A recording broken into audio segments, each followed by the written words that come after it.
Welcome back.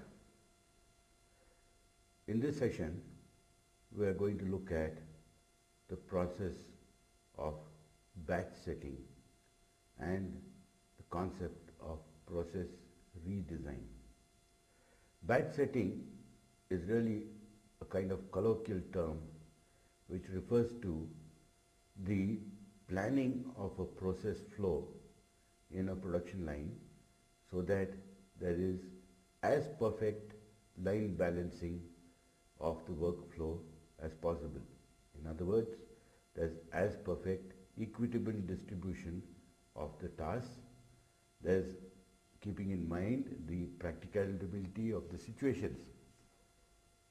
And process redesign means resetting a batch so that there is an increase in productivity, there is a reduction in the lost time, and overall there are better conditions for the workers who work in the batch.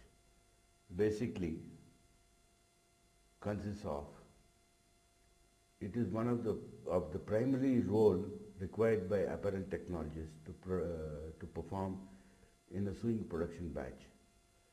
The apparel technologist and often the industrial engineering department of a garment manufacturing unit is required to set a batch or improve a running batch to get the best productivity from a given set of machines and manpower.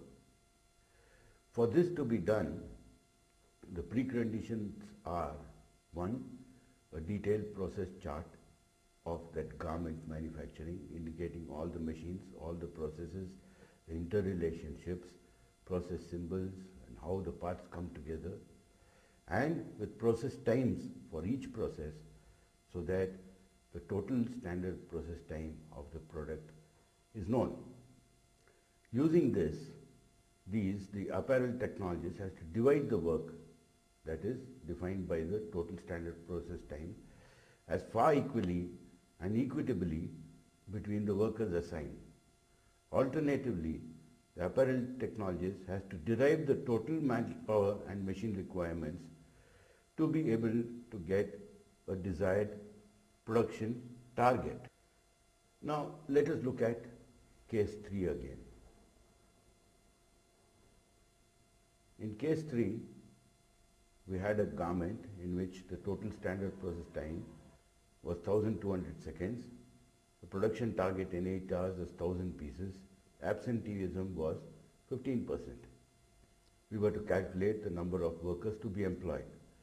So pitch time is working hours divided by production target, 28,800 divided by 1000, 28.8 seconds.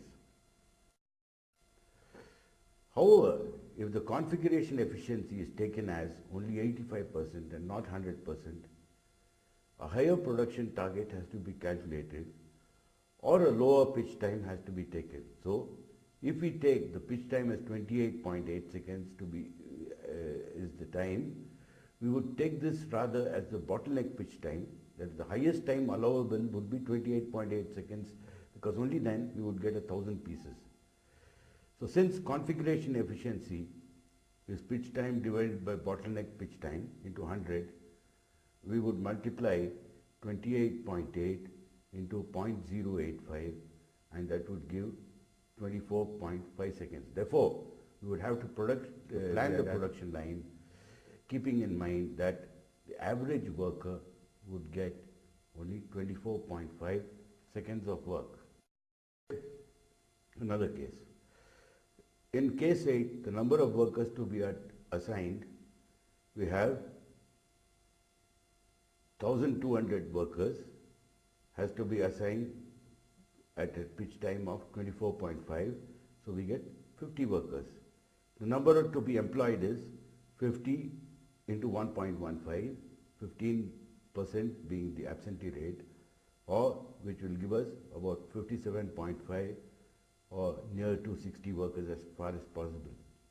Such a calculation allows to set the batch giving each worker as close to the pitch time of 24.5 seconds, and we have to make sure in the batch setting that no worker is allowed to be given more than the bottleneck process time, which is 28.8 seconds. This also gives a freedom to allocate tasks in a range between pitch time and bottleneck pitch time, that is 24.5 to